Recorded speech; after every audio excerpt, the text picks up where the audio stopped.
നമസ്കാരം. നിത്യജ്യോതിഷത്തിലേക്ക് എല്ലാ മാന്യ പ്രേക്ഷകർക്കും സ്വാഗതം. ഇന്ന് 2024 ജൂലൈ മാസം 31-ാം തീയതി 1199 ആണ്ട് കർക്കിടക മാസം 16-ാം തീയതി ബുധനാഴ്ചയാണ്. രോഹിണി നക്ഷത്രവുമാണ്. ബുധനാഴ്ച രോഹിണി നക്ഷത്രം. രോഹിണി നക്ഷത്രം ആണ് ഇന്ന് ഉദയ നക്ഷത്രമായി വന്നിരിക്കുന്നത്. ഇന്നത്തെ രോഹിണി എന്ന് പറയുമ്പോൾ ശുഭനക്ഷത്രങ്ങളിൽ പെടുന്ന ഒന്നാണ്. രോഹിണിയെ കുറിച്ച് പറയുകയാണെങ്കിൽ നക്ഷത്രങ്ങളിൽ വച്ച് ഏറ്റവും സുന്ദരിയായ നക്ഷത്രമാണ്. 27 നക്ഷത്രങ്ങളും ദക്ഷ പ്രജാപതിയുടെ 27 മക്കളാണ്. അതിലെ ഏറ്റവും സൗന്ദര്യവതിയാണ് ശരിക്ക് രോഹിണി. ആ രോഹിണിയാണ് ഇന്നത്തെ നക്ഷത്രമായിട്ടും വന്നിരിക്കുന്നത്. ബുധനാഴ്ചയാണ്. ബുധനെന്ന് പറയുമ്പോൾ പ്രവൃത്തികാരകൻ്റെ ദിവസമാണ്. എന്ത് പ്രവൃത്തി ചെയ്താലും വിജയിപ്പിക്കുന്ന അല്ലെങ്കിൽ വിജയം തരുന്ന ദിവസമാണ് ബുധനാഴ്ച. അന്ന് ശുഭനക്ഷത്രവും കൂടി വന്നാലോ കാര്യങ്ങൾ കുറച്ചുകൂടെ ശുഭപ്രദമായി കലാശിക്കും. അപ്പോൾ ഇന്ന് നമുക്ക് എന്ത് ശുഭകാര്യങ്ങൾക്കും ചെയ്യാവുന്ന ദിവസമാണ്. അതൊരു പ്രധാനമായി പ്രവൃത്തികാരകനായതുകൊണ്ട് ഒരു ജോലിക്ക് ആപ്ലിക്കേഷൻ കൊടുക്കാനായാലും ശരി, ഒരു ജോലിക്ക് ജോയിൻ ചെയ്യാനായാലും ശരി, ഒരു ബിസിനസ്സിന് സ്റ്റാർട്ടപ്പിന് വേണ്ടിയിട്ടായാലും ശരി, ഒരു വിദ്യാഭ്യാസം ചെയ്യാൻ വേണ്ടി ആപ്ലിക്കേഷൻ കൊടുക്കാനായാലും ശരി, വിദ്യയ്ക്ക് ജോയിൻ ചെയ്യാനായാലും ശരി, ഇന്നത്തെ ദിവസം കൊള്ളാം.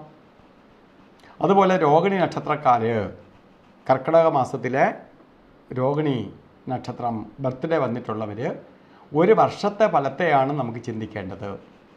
വാർഷിക ഫലത്തെ ചിന്തിക്കുമ്പോൾ നമുക്കൊരു വർഷത്തെ ഫലത്തെ ചിന്തിക്കുമ്പോൾ വളരെ ഗുണപ്രദമായ ഒരു വർഷമായിരിക്കും നിങ്ങൾക്കെന്ന് അറിയുക.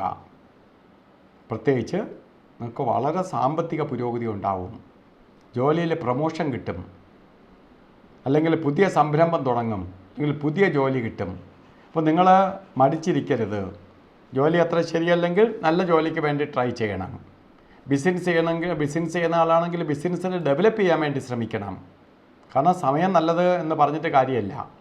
ആ സമയത്ത് നമ്മൾ ആക്ട് ചെയ്യണം, അല്ലെങ്കിൽ നമുക്കതിൻ്റെ ഫലം കിട്ടാതെ പോകും. അപ്പോൾ പുരോഗതിയിലേക്ക് പോകാൻ ഏറ്റവും അനുകൂലപ്രദമായ ഒരു വർഷമാണ് നിങ്ങൾക്കെന്നറിയുക. നിങ്ങൾ എന്ത് ചെയ്യണം? ബുധനെ കൂടുതലായിട്ട് പ്രീതിപ്പെടുത്തിയെടുക്കണം, എല്ലാം തരാൻ വേണ്ടി. ബുധൻ്റെ ദേവത ശ്രീകൃഷ്ണസ്വാമിയും മഹാലക്ഷ്മിയാണ്.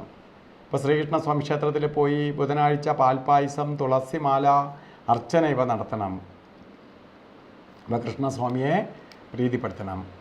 അതേപോലെ മഹാലക്ഷ്മിക്ക് കുങ്കുമ അർച്ചനയും രക്തപുഷ്പാഞ്ജലിയൊക്കെ നടത്തുക.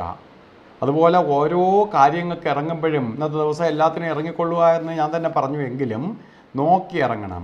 രാവുകാല സമയത്തെ നോക്കി വേണം യാത്ര തുടങ്ങാൻ. ശുഭയാത്രകൾ അല്ലെങ്കിൽ ശുഭകാര്യങ്ങൾക്ക് ഇറങ്ങുന്നത് രാവുകാല സമയം നോക്കി ഇറങ്ങണം.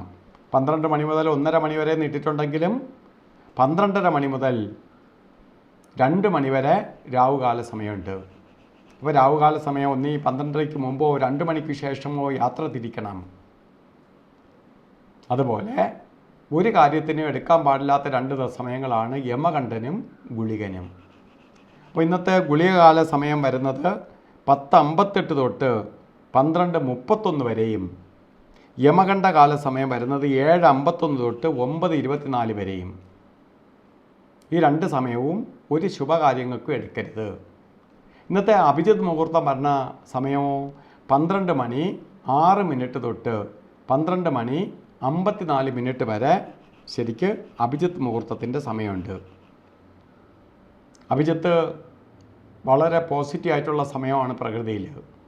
എന്ത് ശുഭകാര്യങ്ങളും ചെയ്യാം. ശുഭദിവസം ആയതുകൊണ്ട് ശുഭകാര്യങ്ങൾക്ക് മോടി കൂട്ടാൻ വേണ്ടി സഹായിക്കും. അത്രയും പുരോഗതിയെ തരും.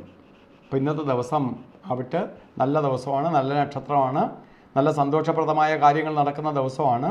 പക്ഷെ നമ്മൾ ഓരോ കാര്യത്തിന് ഇറങ്ങുമ്പോൾ നമുക്ക് വസ്ത്രധാരണത്തിലൂടെ പ്രാധാന്യം കൊടുക്കുക. പച്ച മിക്സായിട്ടുള്ള കളറുകളോ അല്ലെങ്കിൽ പച്ച കളറോ നമ്മളെ വസ്ത്രധാരണത്തിൽ ഉൾപ്പെടുത്തുക. കാരണം അത് നമ്മളിലേക്ക് പോസിറ്റീവ് എനർജി ആകർഷിക്കാനും നമുക്ക് ഐശ്വര്യപ്രദമായ അവസ്ഥകൾ ഉണ്ടാക്കി തരാനും സഹായിക്കും. അങ്ങനെ ഇന്നത്തെ ദിവസം നിങ്ങൾക്ക് എല്ലാവർക്കും നല്ലത് തരട്ടെ എന്ന് പ്രാർത്ഥിച്ചുകൊണ്ട് നിർത്തുന്നു. നന്ദി, നമസ്കാരം.